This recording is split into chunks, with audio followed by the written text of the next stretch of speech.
Hello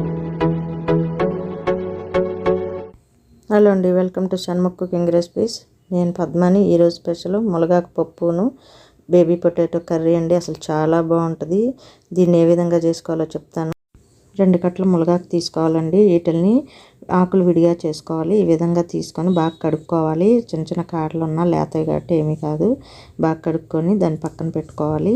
1 glass కందిపప్పు తీసుకోవాలండి. ఈ గ్లాస్తో కందిపప్పు తీసుకున్న అది కుక్కర్లో వేసుకొని బాగా కడుక్కోవాలి. కడుక్కొని అందులో మునగాకు వేసుకోవాలండి. మునగాకు వేసుకున్న తర్వాత అందులో మొత్తం వేసేసుకోవాలి. అందులో 2 టమాటాలు వేసుకోవాలి. ఈ విధంగా 2 టమాటాలు వేసుకున్న తర్వాత అందులో 1 నిమ్మకాయ అంత చింతపండు అండి తీసుకొని అందులో వేసుకోవాలి. వేసుకున్న తర్వాత 1 పెద్ద ఉల్లిపాయ అండి పొడుగ్గా సన్నగా ముక్కలు కట్ చేసుకొని వేసుకోవాలి. ఈ విధంగా వేసుకోవటం వల్ల బాగుంటుందన్నమాట. అందులో 4 పచ్చిమిర్చి కూడాను 6 పచ్చిమిర్చి అండి, అవి కూడా వేసుకోవాలి. 1 స్పూను పసుపు వేసుకోవాలి. అలాగే 1 స్పూన్ కారం వేసుకోవాలి. ఈ విధంగా వేసుకొని దాంట్లో కొంచెం 1/2 స్పూన్ ధనియాల పొడి వేసుకోవాలి. 1/2 స్పూను జీరా పొడి వేసుకోవాలి. ఈ విధంగా వేసుకోవటం వల్ల పప్పు చాలా టేస్ట్ ఉంటుందండి. మంచి వాసన, మంచి టేస్ట్. కొత్తిమీర కూడా వేసుకోవటం వల్ల ఇంకా చాలా రుచిగా ఉంటుంది అనమాట. ఈ విధంగా వేసుకొని అందులో 2 గ్లాసులు వాటర్ పోసుకోవాలి. ఈ విధంగా వాటర్ పోసుకొని కుక్కర్ మూత పెట్టుకొని పొయ్యి మీద పెట్టుకోవాలి. పొయ్యి మీద పెట్టుకొని 4 విజిల్స్ రానియాలండి. ఈ విధంగా విజిల్స్ వచ్చిన తర్వాత మూత తీసి చూసిన తర్వాత చల్లారినాక మూత తీసి చూస్తే ఈ విధంగా ఉడికిపోతుంది అనమాట. ఈ విధంగా ఉడికినప్పుడు అందులో కొద్దిగా తగినంత కల్లుప్పు వేసుకోవాలి. అందులో కొంచెం కల్లుప్పు వేసుకొని బాగా పప్పు గుత్తితో మెదుపుకోవాలండి. ఈ విధంగా మెదుపుకొని బాగా పప్పులు బాగా నలిగే విధంగా మెదుపుకోవాలి. ఇదిగోండి, ఈ విధంగా మెదుపుకోవాలన్నమాట. దీన్ని తాలింపు వేసుకుందాం. 1 గిన్నె తీసుకొని అందులో 3 స్పూన్స్ ఆయిల్ వేసుకోవాలి. వేసుకున్న తర్వాత అందులో ఎండుమిర్చి వేసుకోవాలి. వేసుకొని అవి వేగుతూ ఉన్నప్పుడు అందులో మినపప్పు, చిన్నుల్లిపాయలు వేసుకోవాలండి. తెల్లుల్లిపాయలు 4, తర్వాత 1 స్పూన్ మినపప్పు వేసుకోవాలి. 1 స్పూన్ ఆవాలు వేసుకోవాలి. అదేవిధంగా 1 స్పూను జీలకర్ర వేసుకోవాలండి. ఈ విధంగా వేసుకున్నాక బాగా యాగనియాలి. తాలింపు మాడకుండా మంచిగా సువాసన వచ్చే విధంగా వేపుకున్న తర్వాత అందులో కొద్దిగా ఉల్లిపాయ ముక్కలండి సన్నగా కట్ చేసుకొని వేసుకోవాలి. అలాగే 4-5 పచ్చిమిర్చి కూడా వేసుకొని వేపుకోవాలన్నమాట.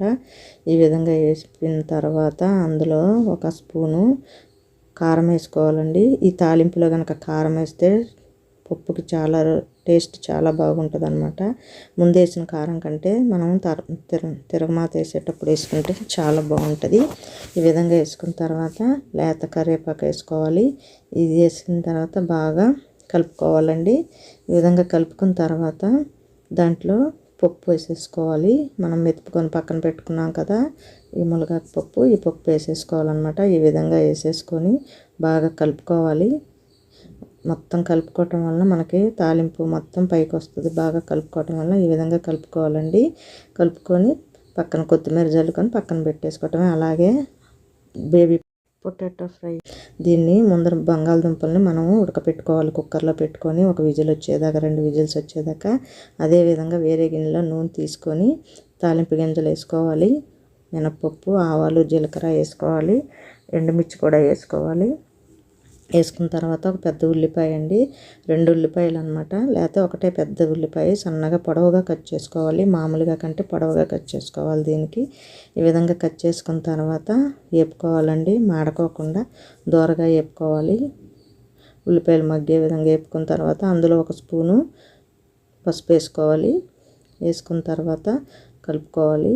తగినంత సాల్ట్ వేసుకోవాలండి. వేసుకొని తగినంత వేసుకోవాలి. వేసుకున్న తర్వాత ఉప్పును బట్టండి. తినేవాళ్ళు ఎక్కువ వేసుకోవచ్చు, లేదంటే కొద్దిగా వేసుకోవచ్చు సమానంగా. ఈ విధంగా వేసుకున్న తర్వాత ఉల్లిపాయలు కూడా మగ్గాయండి. మగ్గినప్పుడు ఇందులో 1/2 స్పూను ధనియాల పొడి, 1/2 స్పూన్ జీలకర్ర పొడి వేసుకోవాలి. వేసుకోవటం వల్ల చాలా బాగుంటుంది కర్రీ. అందులో 1 స్పూన్ కారం కూడా వేసుకోవాలి. వేసుకొని మొత్తాన్ని ఒకసారి కలుపుకోవాలి. ఈ విధంగా కలుపుకొని పచ్చిమిర్చి కూడా వేసుకోవాలండి. పొడుగ్గాను కట్ చేసుకొని ఇలా విధంగా కలుపుకోవాలన్నమాట. ఈ విధంగా కలుపుకున్న తర్వాత ఉల్లిపాయలు బాగా వేగాయి కదండి, అందులో ఈ బేబీ పొటాటోస్ వేసుకోవాలన్నమాట. ఉడికినాయి కదా, తొక్కు తీసి ఇందులో వేసేసుకోవాలి. ఇవి 1/2 కిలోనండి, 1/2 కిలో బంగాళదుంపలు అనమాట. ఈ విధంగా వేసుకున్న తర్వాత ఇందులోకి వేపుకోవాలన్నమాట. కాసేపు ఫ్రై చేసుకోవాలి. ఈ విధంగా ఫ్రై చేసుకున్న తర్వాత దానికి మూత పెట్టుకోవాలండి. కాసేపు మూత పెట్టిన తర్వాత ఒక 10 మినిట్స్ అయినాక బాగా ఉడికిపోయింది. ఈ మొత్తం కలిసింది కదండి ఉప్పు కారం అంతా. దాని మీద కొత్తిమీర జల్లేసుకోవటమే, అంతే. కర్రీ రెడీ అయిపోయింది. బేబీ పొటాటో కర్రీ రెడీ అయిపోయిందండి. ఈ విధంగా చేసుకోండి. చూసారా? నచ్చినట్టయితే లైక్ చేయండి, షేర్ చేయండి, సబ్స్క్రైబ్ చేయండి. వేడి అన్నంలో మునగాకు పప్పు పొటాటో ఫ్రై నంచుకుంటే చాలా బాగుంటుంది.